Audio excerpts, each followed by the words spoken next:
One tiny prick of a finger, one curse, 100 years of sleep. This is Sleeping Beauty. Long, long ago, in a kingdom so beautiful it looked like it was painted from a dream, something wonderful happened. A baby girl was born, and not just any baby, a princess. The king and queen had waited for this moment for so many years that when she finally arrived, the entire kingdom exploded with joy. People danced in the streets, bells rang from every tower. Even the birds seemed to sing a little louder that day. The king and queen were so happy, they decided to throw the grandest feast the kingdom had ever seen. They invited everyone. Well, almost everyone. They invited wise women from across the land, magical women who could bless the little princess with special gifts. One by one, they leaned over the baby's cradle and smiled. "Beauty," said the first. "Kindness," said the second. "Wisdom," said the third. "Happiness," said the fourth. The king and queen beamed with pride. What a perfect little girl she would grow up to be. But then, the doors of the great hall slammed open. A cold wind swept through the room, and in walked an old wise woman, one who had not been invited. The music stopped, the laughter faded. Every single person in that room held their breath. The old woman walked slowly through the hall, her eyes burning with anger. She looked at the king, she looked at the queen, and then she looked at the tiny baby in the cradle. "You have forgotten me," she said. Her voice was quiet, but somehow that made it even scarier. She raised her staff and pointed it at the princess. "When this child reaches her 15th birthday, she shall prick her finger on a spindle and fall into a deep, dark sleep." The queen screamed. The king jumped to his feet. The guests gasped in horror. But before anyone could say a word, the old woman was gone. Just like that, vanished, leaving nothing behind but fear. Now, there was still one young wise woman who hadn't yet given her gift. She stepped forward, her hands trembling, but her voice steady. "I cannot undo what has been done, but I can change it. The princess will not die.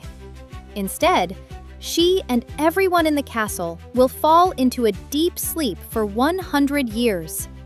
And when those 100 years are over, the spell will end." It wasn't perfect, but it was hope. And sometimes, hope is enough. The very next morning, the king made a decision. He ordered every single spindle and spinning wheel in the entire kingdom destroyed. Soldiers marched into every town, every village, every home. They searched attics and cellars, shops and stables. Soon, not a single spindle remained anywhere in the land. There, thought the king, the curse can never come true now. Years went by. The princess grew into the most wonderful young girl you could ever imagine. She was kind to everyone she met, from the grandest duke to the humblest gardener. She loved flowers and birds and animals. Every single morning, she skipped through the palace gardens with a smile so bright it could chase away any cloud. The people of the kingdom adored her, and the king and queen? They watched their daughter grow, and slowly, slowly, they allowed themselves to believe that everything was going to be all right. Maybe the curse was just an old woman's angry words. Maybe nothing bad would ever happen. Maybe... Then one morning, the princess woke up and realized today was her 15th birthday. The castle was already buzzing with excitement. Servants rushed through the hallways carrying armfuls of flowers. Cooks stirred enormous pots of delicious food. Musicians warmed up their instruments. Guests in their finest clothes arrived through the castle gates. Everyone was busy. Everyone was rushing. Everyone had somewhere to be. And so, with no one paying attention, the princess decided to go exploring. She had lived in this castle her whole life, but there were still corners she had never seen, stairways she had never climbed, doors she had never opened. She wandered down a quiet hallway, then another.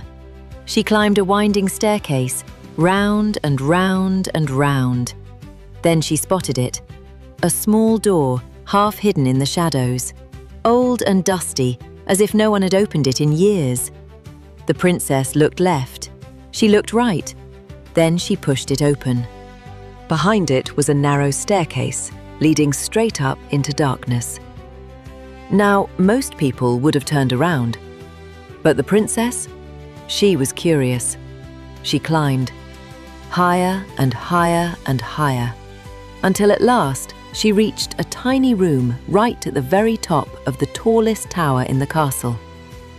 And inside that room sat an old woman, humming quietly to herself, spinning thread on a small wooden spindle. The princess had never seen anything like it in her life. What is that? She asked, her eyes wide with wonder. It is a spindle, my dear, said the old woman, without even looking up. How fascinating! May I try? The old woman looked up and smiled. Of course, she said. The princess reached out her hand. Her fingers touched the spindle. And then, prick. One tiny drop of blood appeared on her finger. The princess blinked. The room began to spin. Her eyelids grew heavy. So heavy, like they were made of stone. She swayed and collapsed gently onto a small bed beside her. Her eyes closed. And just like that, Sleeping Beauty was asleep. The curse had come true. At that very moment, a magical sleep spread throughout the castle. The king fell asleep in the banquet hall. The queen fell asleep beside him. The cooks slept in the kitchen. The guards slept at their posts. The servants slept where they stood. Even the palace cats, dogs, horses, and birds fell asleep. Everything became silent. Outside, something magical began to happen. Thorny vines started growing around the castle walls. The vines climbed higher and higher each year.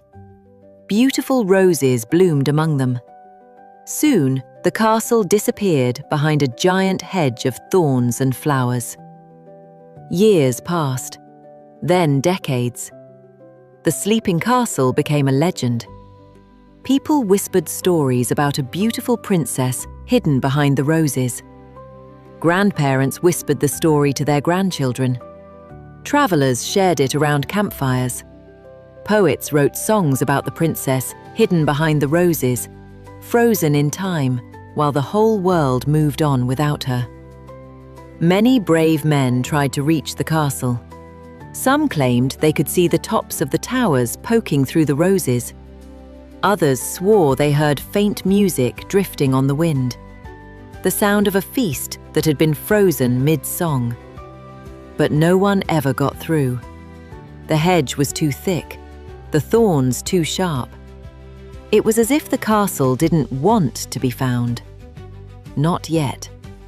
Then one day, exactly 100 years after the princess had fallen asleep, a young prince sat by a fire, listening to an old traveler tell stories.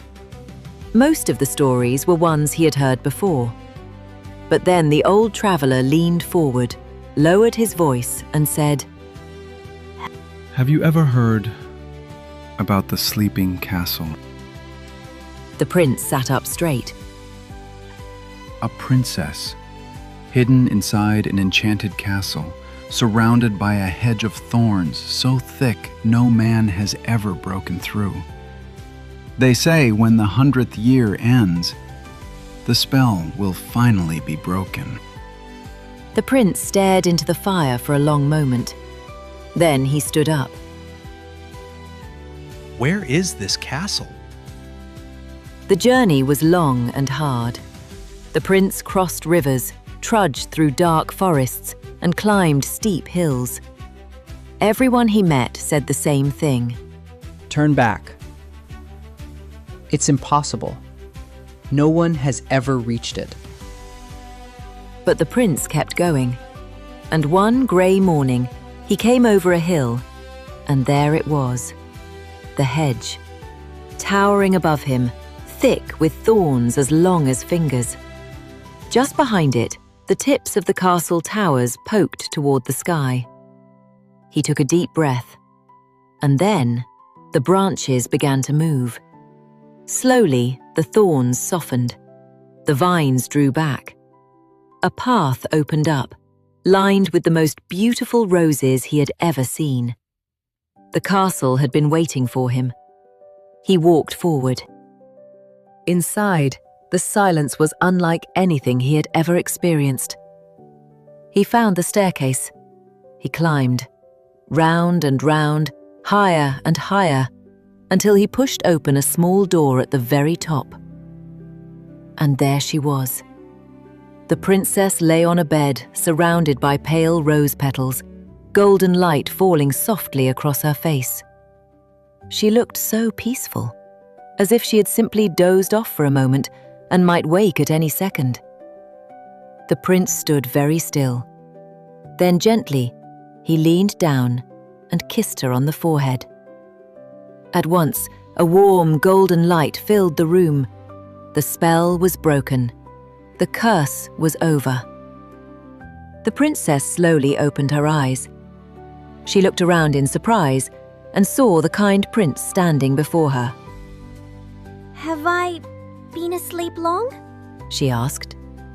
The prince smiled. "A little while," he said. Down below, the whole castle roared back to life all at once. The king's head snapped up mid-sentence, finishing words he had started 100 years ago. The queen reached forward and finally picked up her goblet. Word spread through the kingdom like wildfire. The sleeping castle had woken up. People poured out of their houses into the streets. Bells rang from every tower, flags were raised, bonfires were lit.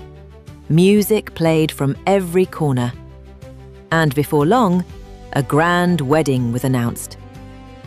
Oh, what a celebration that was! The wedding lasted for days. There was dancing until midnight, feasting at long tables piled high with food, music so joyful it made people laugh and cry at the same time. The king and queen watched their daughter and smiled the kind of smile that only comes after a very long wait. The kingdom lived in peace. The roses around the castle walls kept blooming year after year. And Sleeping Beauty and her prince lived happily ever after. Like, comment, and subscribe.